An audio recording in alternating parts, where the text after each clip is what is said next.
O nosso assunto agora é o Estatuto da Igualdade Racial, que completa 10 anos no próximo mês, no mês de julho. E para falar sobre esse assunto, nós estamos na linha com o advogado Maurício Domingos, que é presidente da Comissão de Igualdade Racial da OAB Maringá. Olá, doutor Maurício, muito boa tarde. Obrigada pela entrevista, por estar aqui com a gente. Boa tarde, Luciana, e boa tarde a todos os ouvintes da CBN Maringá. Eu gostaria que o senhor começasse explicando para a gente sobre o Estatuto, né? Qual a história do Estatuto da Igualdade Racial?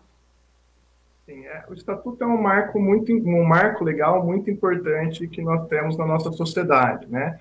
Ele é a Lei 12.288, então é uma lei federal, feita e aprovada pelo Congresso Nacional, e na data do dia 20 de julho de 2010. Então, agora, no próximo dia 20, ele vai completar, então, 10 anos que nós temos um estatuto. E por que a gente fala estatuto? Porque essa lei federal, ela vem disciplinar algumas coisas muito importantes. Ela vem definir, por exemplo, o que é desigualdade racial, o que é desigualdade de gênero e raça. Ela vem definir o conceito de população negra, de políticas públicas e ações afirmativas. Além disso, ela vem falar da cultura, da memória da população negra, da questão de lazer, da relação de trabalho da população negra com a nossa sociedade, da saúde e também de algumas questões econômicas. Então, para estender esse amplo espaço, né, e trazer luz em vários lugares, nós chamamos ela de estatuto, né? Então, essa é a importância tão grande que nós temos desse estatuto. O que a gente tem que ver agora é o quanto esse estatuto está sendo efetivo. E ele está sendo efetivo de que forma? Porque a gente fala tanto do Estatuto do Idoso, até do Estatuto do Torcedor, a gente ouve tanto falar, mas o Estatuto da Igualdade Racial tem a mesma divulgação dos outros estatutos?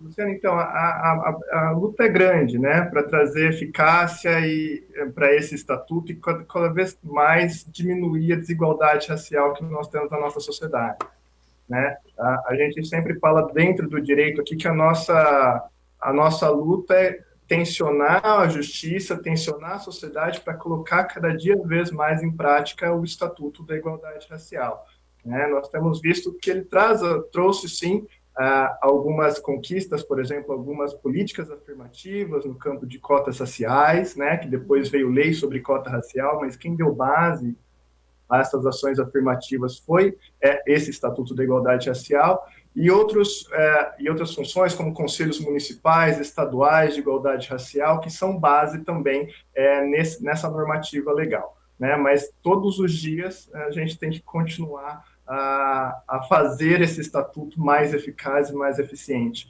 A nossa Comissão de Igualdade Racial da OAB aqui de Maringá está com um projeto de estudo sobre a eficácia desse estatuto na sociedade hoje, né? Então, nós estamos produzindo artigos científicos que acredito que no final de julho, início de agosto, se concluirá com um livro, né? Tendo, então, um estudo científico melhor sobre a eficácia e como está sendo trabalhado esse estatuto na nossa sociedade. E o que você já tem, essa comissão, esse estudo já tem de parcialmente, né? Qual o resultado parcial da efetividade do estatuto no Brasil? Ainda está em fase de pesquisa, né, para apresentação dos artigos, né, mas nós estamos estudando tanto a questão cultural de memória da população que esse estatuto ajudou a trazer, né, porque ele trata muito da memória da população negra, né, da cultura da população negra, mas também de efetividade jurídica, né. Então nós estamos fazendo uma análise sobre jurisprudência, sobre decisões, e o mais importante aqui também desse estudo que vai sair de como nós, aqui na classe de advogados, podemos ser antirracistas, né? Como na nossa forma de atuação diária, do dia a dia, nas nossas petições, nós podemos cada vez mais contribuir diminuindo essa desigualdade social através do Estatuto. E como a gente pode ser antirracistas? O que a gente deve fazer, o que a gente deve ter em mente, ter como rotina no dia a dia? Exatamente.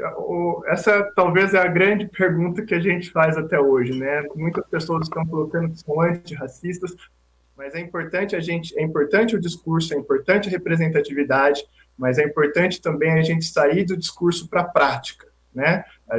Quando hoje metade da população, 55% da população, mais da metade é negra no Brasil.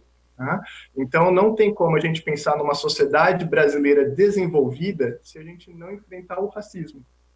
Então, para a gente ascender, para a gente crescer como sociedade, a gente precisa cuidar da maior metade da população, que é 55% da população negra. Eu digo que a gente tem que começar no nosso microcosmos, né? Como que a gente verifica as nossas situações antes racistas no nosso trabalho, no nosso dia a dia, com os amigos dentro da própria sociedade, incluindo algumas práticas antirracistas no nosso próprio microcosmos e depois para a gente brigar numa questão nacional, né? Isso é muito importante. Uhum.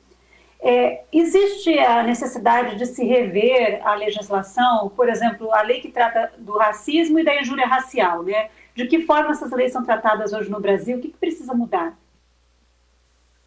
Hoje nós temos uma lei que foi depois com a Lei Caó, que instituiu injúria racial, que é uma forma de injúria, né? Você injuriar uma pessoa pela cor da pele, e o crime de racismo, esse sim, prescritível, enfim, tem algumas outras coisas. O que a gente consegue perceber é que o crime de racismo está sendo pouquíssimo utilizado, principalmente para indicação dele nas delegacias, né? Porque a injúria racial, quando o crime é determinado à pessoa em específico, é considerado injúria. O racismo, ele abrange uma coletividade, né? Então, quando a gente vai fazer uma pesquisa, existem pouquíssimos crimes de racismo, muitos de injúria racial. Então, nos parece que não existe racismo, né? Mas existe racismo, existe o racismo velado e o que a gente chama também de racismo estrutural. Complementando da última pergunta que você disse, a nossa sociedade, ela caminha de forma de uma estrutura que foi criada racista da época escravocrata. Então, não fazer nada, só se omitir, né, a gente vai estar contribuindo com esse sistema racista. Uhum. Bom, a gente está vivendo um momento especial, né, em que o mundo se volta contra o racismo, depois do assassinato de George Floyd, né, em Minneapolis, nos Estados Unidos, e de que forma o senhor acredita que esse movimento vai obter resultados mais concretos? Bom, já obtém resultado a partir do momento que a gente tem um espaço para falar sobre isso, isso já é um resultado muito importante, né? Então, dá voz, da fala, da representatividade, dá lugar de fala a pessoas intelectuais e pessoas negras e dá lugar de escuta a pessoas brancas também, um lugar que a gente chama de lugar de escuta ativo, porque não adianta o negro falar aos ventos e ninguém escutar, né? Mas a gente fala que o que aconteceu lá nos Estados Unidos foi a tempestade, talvez a tempestade perfeita, né? Nós estamos numa pandemia, né? Então isso acaba aflorando as questões de desigualdade, as questões de racismo, e por fim se tem um caso, um crime horroroso, né? Que a gente viu em vídeo, né? E assim aumenta. A sociedade americana, embora tenha 14% de negros, ela tem uma história diferente da nossa, né? O movimento negro lá é muito forte. Então, difícil a gente comparar os dois movimentos negros, do Brasil e lá. Aqui no Brasil, nós tivemos mais de 350 anos de escravidão, nós estamos há 132 anos sem escravidão, e uma formação histórica de povo e de memória diferente de lá. O que a gente precisa trazer é esses mesmos sentimentos, essa mesma força, e mais uma vez que eu acho que o mais importante, a gente não evolui como sociedade se a gente não enfrentar o racismo. Uhum.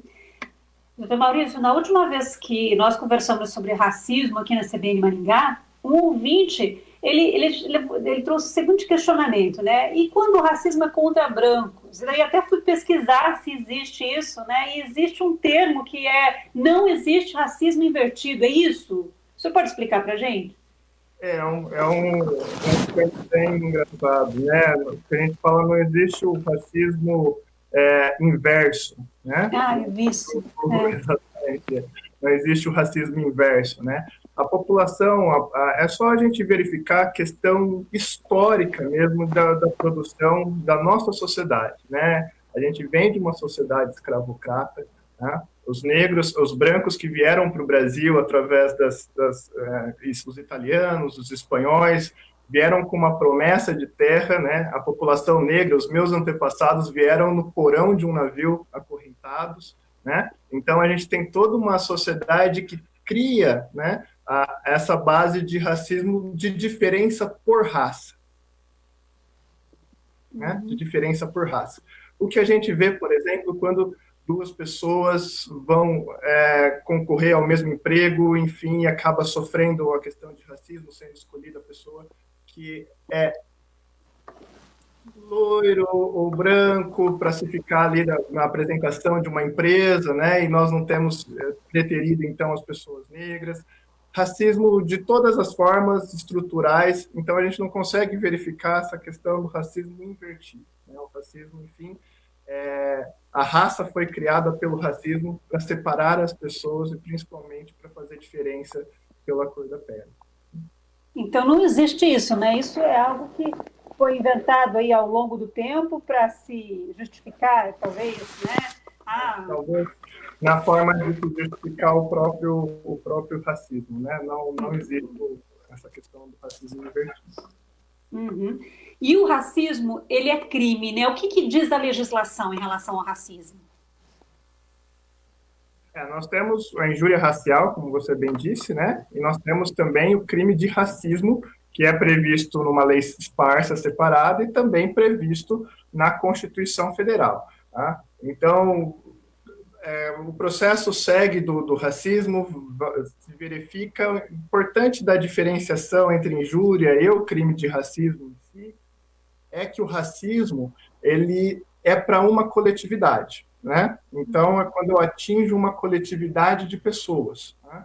E lá o injúria racial é quando eu injurio uma pessoa e utilizo a cor da pele dela para isso, né? Então, depois nós vamos ter as penas, as questões penais, teremos também a questão processual e uma outra coisa dessa diferença, desses dois crimes muito importante, é que o racismo, o crime de racismo é imprescritível.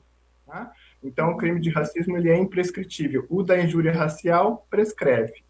Já o de racismo, não. Né? O crime de racismo ele é imprescritível. Bom, e se nós temos uma sociedade que é estruturalmente racista e como o senhor disse, são poucos os crimes de racismo, porque a autoridade policial assim o entende, né? Haveria a necessidade, então, de uma mudança até nesse entendimento? Olha, Luciana, nós, quando acompanhamos, nós temos também um projeto dentro da comissão, que é realizar o acompanhamento de vítimas que sofrem racismo, né? Dando as primeiras orientações para se chegar na delegacia, enfim, né? Então, a nossa didática é, pelo menos, informar, embora é um conceito penal, a diferenciação entre injúria e racismo, né? Então, isso fica a cargo, início do delegado de polícia, mas do Ministério Público, do promotor, onde vai realizar a denúncia, mas para nós é importante, enquanto operadores, enquanto antirracistas também, tensionar sempre para que haja a compreensão de que aquele crime exaspera a injúria racial e chega também no racismo. Né? Mesmo que é contra só uma pessoa, mas aquilo lá é um crime flagrante de racismo. Aqui, quando a gente fica só nesse racismo aberto, o racismo de injúria, o crime de racismo na área penal, a gente também não pode se esquecer do racismo velado, né? Porque por muitas vezes eu não falo que eu sou racista, eu não grito, eu não xingo uma pessoa, mas as minhas práticas são racistas, né? Ao deixar de contratar uma pessoa pela cor da pele, enfim, né, julgar de outra forma, e não vou abrir, né, falar que que eu sou racista ou xingar uma pessoa de qualquer coisa, né, pela cor da pele dela. Mas o que a gente tem que tomar muito cuidado, sim, também é esse racismo velado, e aí o que a gente coloca como termo de racismo estrutural. Uhum. E qual que é o papel da educação, a educação de base, na mudança da sociedade, então, para essa mudança, né, de pensamento? Excelente. Quando a gente fala em educação, não tem como a gente falar em educação sem ter na educação, sem a educação enfrentar o racismo desde a base, né?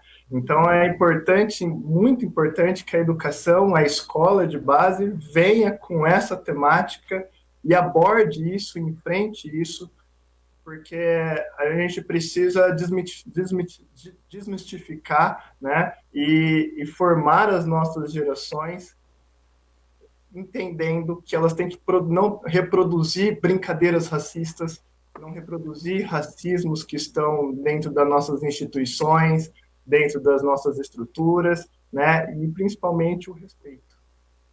Uhum, tá certo. Doutor Maurício, muito obrigada pela entrevista. Uma boa tarde para o senhor. Eu agradeço muito. Obrigado, Luciano, e obrigado a todos os ouvintes da CBN Maringá.